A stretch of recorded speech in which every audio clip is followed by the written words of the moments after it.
Então, boa noite a todos.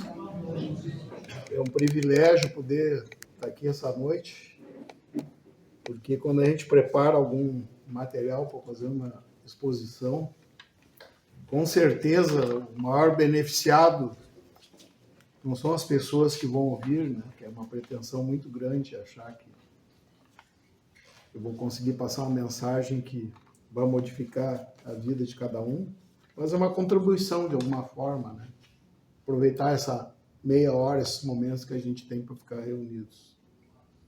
Então, quem mais aprende com isso é quem prepara o material para trazer para cá. Eu me preparei, né, para esse tema, que é um desafio muito grande, e confesso que fiquei quase um mês preparando um material para trazer para vocês, e que depois de ler esse material, eu deixei tudo de lado e vi que eu aprendi um pouco sobre o que é o amor. E achei que todo aquele material lá não ia trazer a mensagem para vocês que eu gostaria de trazer. É um tema bem complexo, é um mistério em nossas vidas, essa questão do amor. É um mistério muito grande, muito complicado da gente explicar. Me lembro de um livro que eu comprei de um colega lá da Casa do Jardim, que ele escreveu um livro falando Deus, o inexplicável. Aí eu comprei o livro Faceiro, né? Comprei dele Faceiro o livro, e peguei autógrafo e tudo, né? E li o livro inteiro, e depois eu fiquei com mais dúvidas ainda do que era Deus. E confesso para vocês que essa palestra, não é uma palestra, é uma exposição, termina da mesma forma, né? Talvez eu não consiga explicar o que é o amor, essa força, porque é uma força inexplicável. Mas eu preparei algum material para seguir de norte, né? Nada a ver com o que eu tinha preparado, mas eu acho que vai servir bem. Amor, suprema felicidade. Alma acesa em todas as dimensões da alma. Onde tem amor, existe luz, existe brilho. Não importa o tamanho da casa, se é um palacete, se é uma casa de uma peça, o importante é que naquele lar exista amor. Amor de pai ou de mãe, amor de irmãos, amor de amigos. Amor é a mola mestra que modifica tudo. E esse sentimento de amor começa dentro do coração da gente com um sentimento chamado gratidão. Ninguém pode ter amor por ninguém, né? Nem por si mesmo, se ele não exercer essa força que é a gratidão. Cada dia que a gente acorda de manhã, respirei, opa, tô vivo. Ali começa o nosso dia, ali a gente tem que sair da cama com o pé direito, lembrando quantas pessoas dormiram e não acordaram. Aí lembrei de uma história que eu li um tempo atrás. O palestrante falava com uma pessoa: o que tu faria se tu ganhasse $1 milhão? Eu ficaria muito feliz, ia aplicar esse dinheiro, ia comprar uma casa. E se fossem 10 milhões de dólares, ficaria feliz? Mas muito feliz. Ia ajudar minha família a comprar uma casa nova, ia investir esse dinheiro para crescer mais. Para quem investir? Para crescer mais. Mas se tu soubesse que ia morrer amanhã, tu queria os 10 milhões de dólares ou tu queria viver por mais tempo? Não, então aí eu não queria os 10 milhões. E por que tu não é feliz hoje porque tu tem a vida? Por que a gente não pensa assim, né? Pois é. A gente tem a vida, tem a oportunidade de conviver com as pessoas que a gente gosta e a gente não tem a gratidão suficiente para desenvolver o amor que está no nosso coração, né? Que nasce da gratidão. O amor, um conjunto de fios invisíveis que partem do Criador, ligando toda a criação.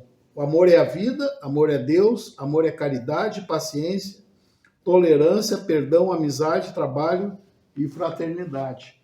Isso aqui está lá na Epístola de São Paulo, né? Carta aos Coríntios. Depois a gente vai ver mais adiante. E aqui fala bastante do amor e da fraternidade.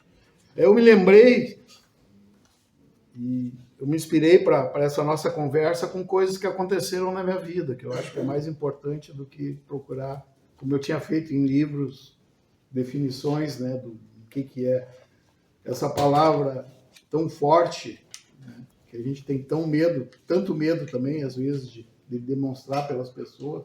A gente tem medo de amar, né? Medo da rejeição. Isso é causado pelo egoísmo. Então eu lembrei que eu trabalhei uma época numa casa espírita que tinha um sopão, aquele do sopão do pobre, né? Já bota um rótulo nos nossos irmãos lá, que quem vai lá é pobre. E eu me lembro que tinha um irmão que era meio que o coordenador lá, ele fazia uma fila, né? Eu, na época, era encarregado de descascar batata, assim, né? Tipo a música, aquela descascando batata no porão do navio. E eu descascava as batatas, os legumes e tal, mas eu via a movimentação e ele ficava servindo ali, né? E ele, próximo, anda, rápido, seus moleiros, vamos lá, sopa, quer mais? Eu senti uma certa agressividade naquele ato dele, né? E uma das vezes, quando eu criei um pouco mais de empatia, intimidade com ele, eu perguntei, mas o que é isso, essa forma que tu age e tal? Não, isso é fraternidade. Então a gente fica pensando, né? E amorosidade, será que isso aí é amor? Que eu estou pelo próximo? Ou estou ali passando meu tempo, me distraindo, ou tentando passar uma imagem para a sociedade? Eu sou bonzinho, eu sirvo 1000 pratos de sopa por mês. Como tu é bom!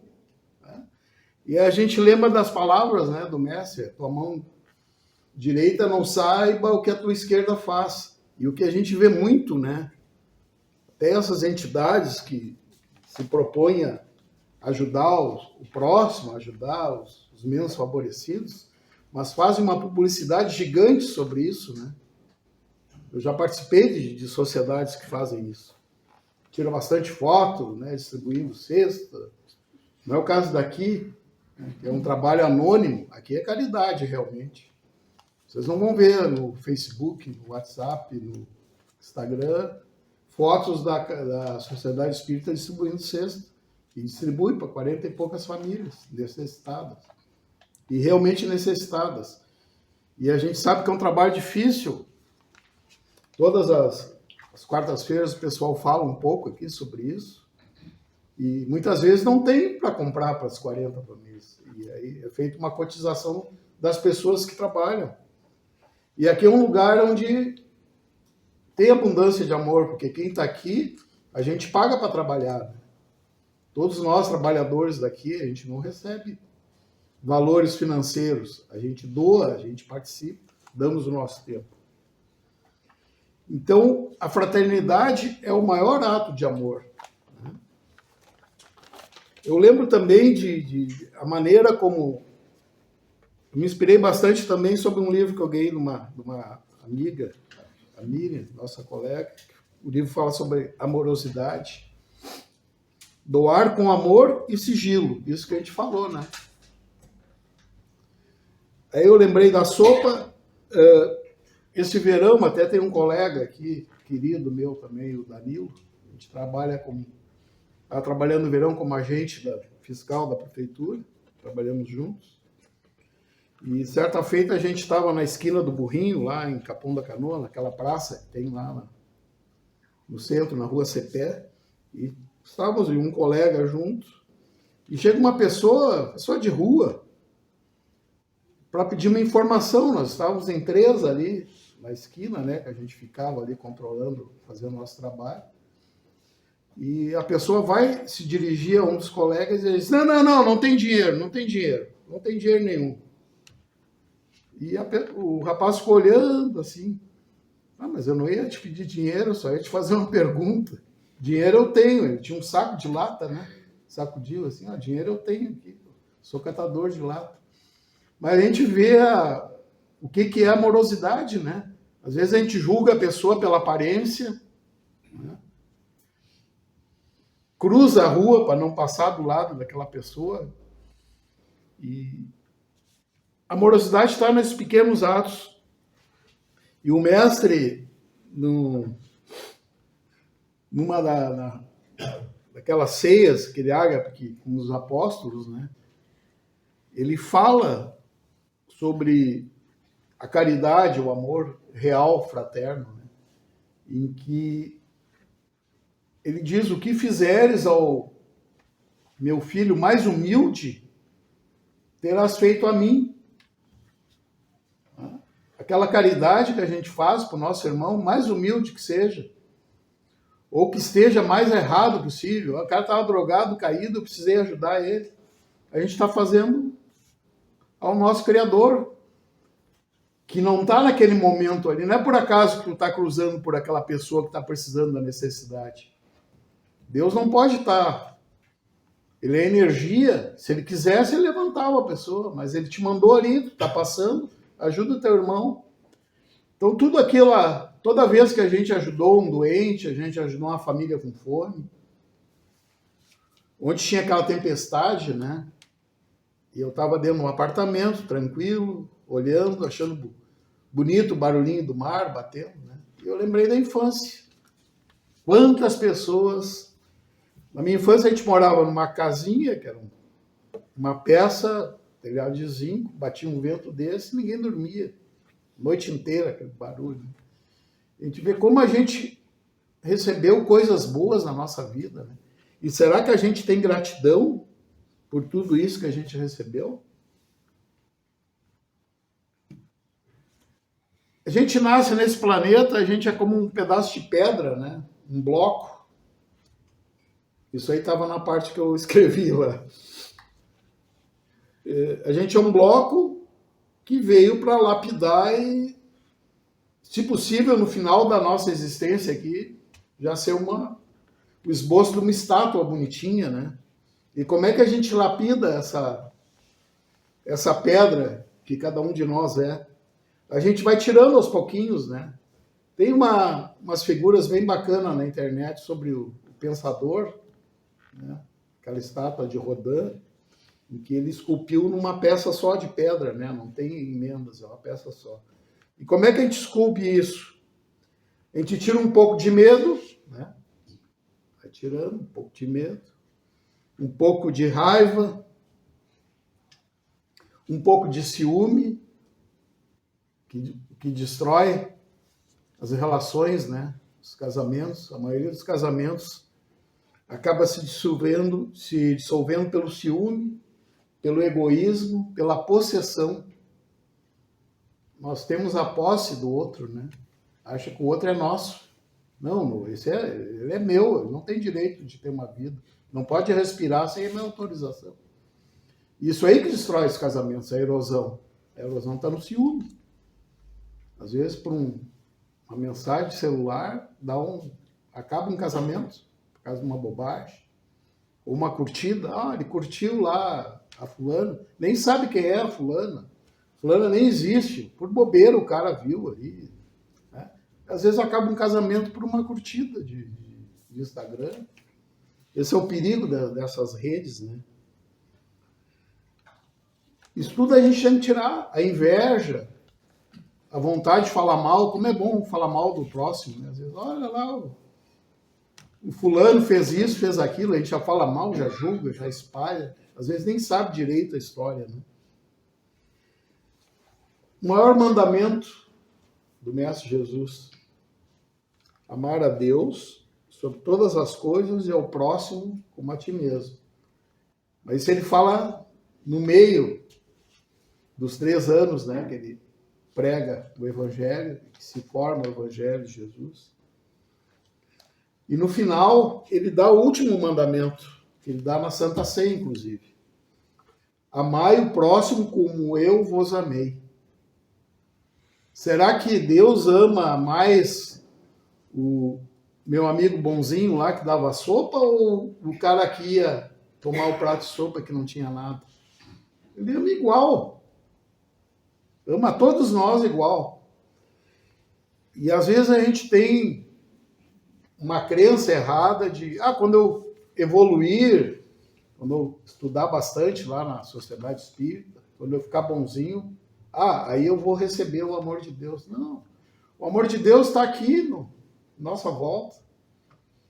O fluido cósmico universal que fala nos livros de Kardec, de 1857, quase 200 anos atrás, 175 anos, descobriram agora, é a matéria escura que está no universo, permeia todo o universo.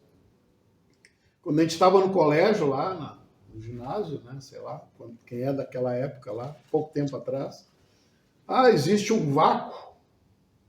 Então tudo que estava no universo era o tal do vácuo. O vácuo não tem nada. Só existe a atmosfera na Terra e tal. Hoje a ciência sabe que existe uma matéria escura. Aquele vácuo não existe, é matéria escura, que forma todo o universo. É o conceito do fluido cósmico universal que Kardec nos trouxe 200 anos atrás. Sem aparelho, sem telescópio, sem nada. Então nós estamos dentro do corpo de Deus. E a gente esquece. Está muito perto. Às vezes a gente está desesperado. Eu estou sozinho. Será que eu vou morrer sozinho? Não vou ter uma pessoa para me estender uma mão? Será que eu vou penar a minha vida inteira? Nós temos Deus do nosso lado. Eu já pensei assim também. A gente às vezes delira. Baixa a nossa vibração e a gente entra nessas depressões. E aí tem a pergunta, né, que eu comecei a nossa conversa, o que é o amor? Será que é gostar de alguém? Gostar de alguma coisa? É uma atração, uma paixão? Será que é isso? Isso a gente já viu que não é, né?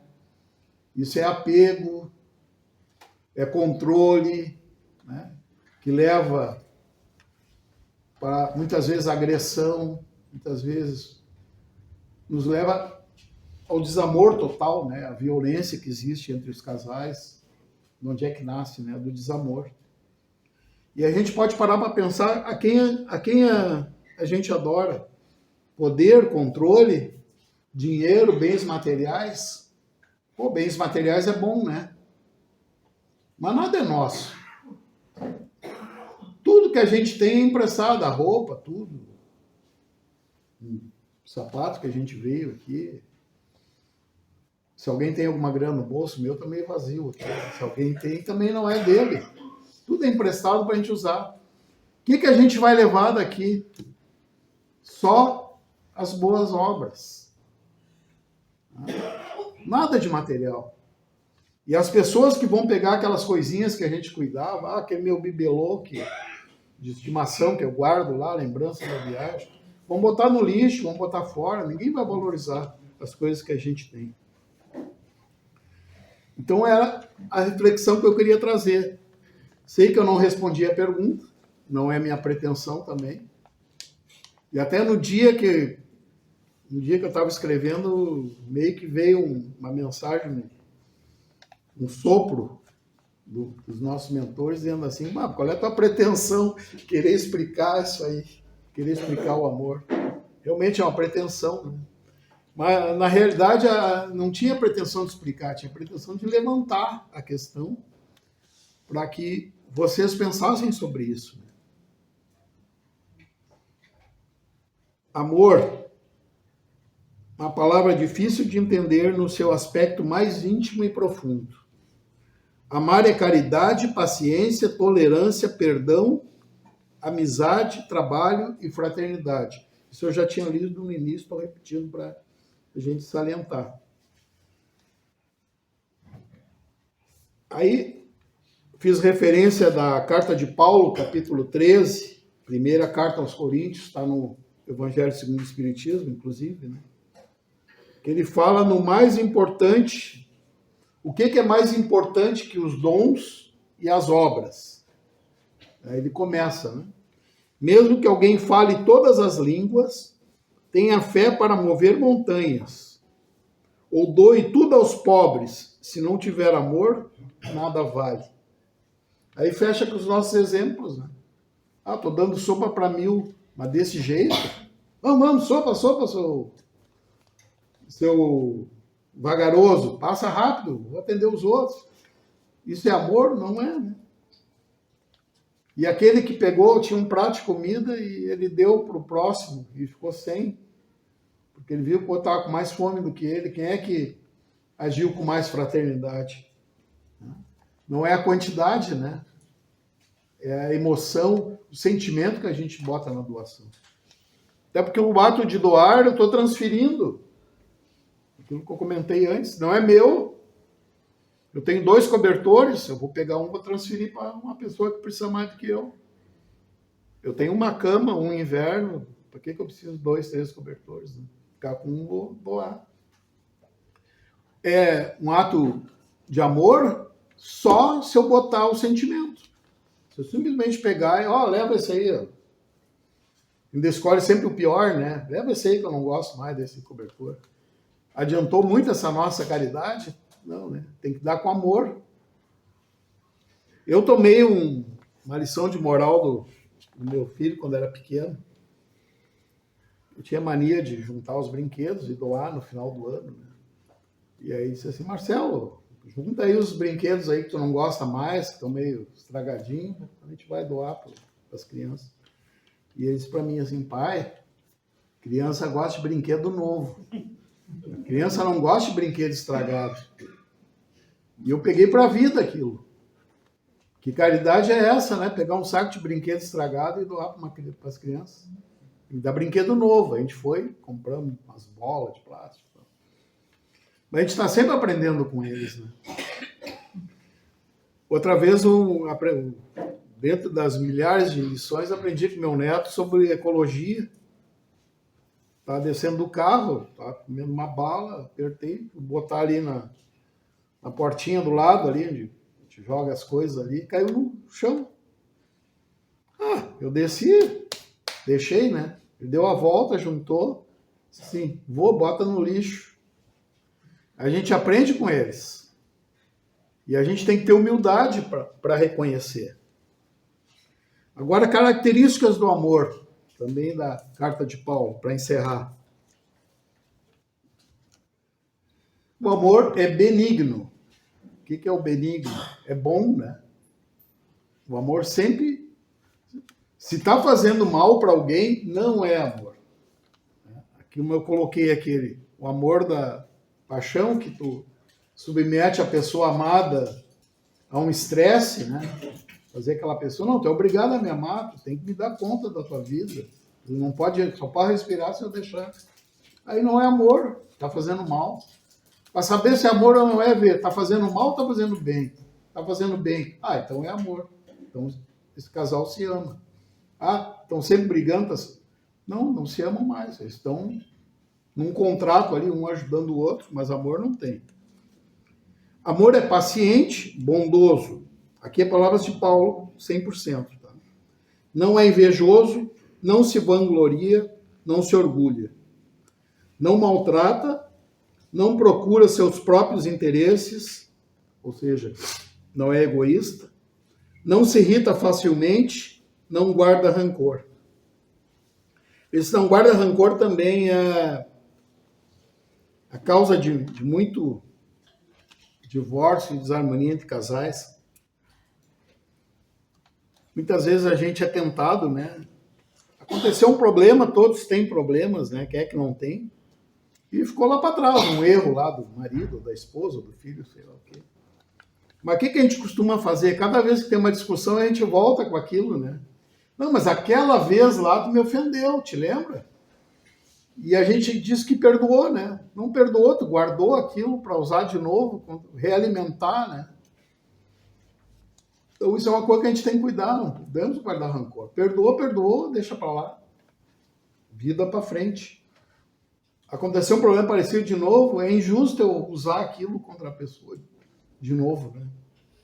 É punir 2 vezes, né, pelo mesmo erro. O amor alegra-se com a verdade, não com a injustiça. Tudo desculpa, tudo crê, tudo espera, tudo suporta. É difícil amar, né? Mas é a única forma. Se a gente não consegue vivenciar, né, esses princípios que estão bem claros na carta de Paulo, é um resumo do que é o amor, a gente não ama. Quando a gente diz para alguém eu te amo, tem que pensar várias vezes, né? Será que é só emoção, atração? Hoje a gente vê os casais, né, na primeira noite, a gurizada, agora o tal do ficar, né, na primeira noite já ficam amigos, já é o maior amor de toda a vida, no outro dia já terminou. Então já sai o primeiro beijo, já sai o primeiro eu te amo, no outro dia nem se lembra que existe. É o amor volátil, é uma coisa que a gente tem que lutar contra, né? Orientar nossos filhos o que é o verdadeiro amor. Amor é eterno. Paulo afirma que profecias, línguas e ciência passarão, mas o amor nunca acabará. E para encerrar, eu gostaria de dizer que se a gente não tem amor, a gente não tem nada. Não adianta o palacete, o carro novo, dinheiro no banco. Se não tiver amor, sinto muito. A gente não tem como ser feliz. E a gente só é verdadeiramente feliz quando a gente faz alguém feliz. Quando a gente melhora a vida de alguém à nossa volta. Pode ser na mesma família. Às vezes a gente pensa, não, mas não tem, não tem vantagem em amar a sua própria família. Claro que tem, a primeira obrigação é tu atender a tua família. Por que tu nasceu naquela família? Tu nasceu ali destinado a ajudar aquele grupo. E se no mundo cada um cuidasse da sua família, não tinha órfão, não tinha droga, não tinha crime, não tinha nada. Era só cada um cuidar da sua família. Mas infelizmente a gente não tem isso. Então vamos hoje cuidar, chegar em casa e refletir, será que a gente está dando suporte, amor e os princípios cristãos com a nossa própria família? Depois com os vizinhos, com os colegas de trabalho, aí a gente vai aumentando, né? À medida que a gente vai evoluindo, a gente vai aumentando. Mas essa é a mensagem. Desculpe eu não ter respondido a pergunta, mas eu tentei trazer alguma luz. Muito obrigado.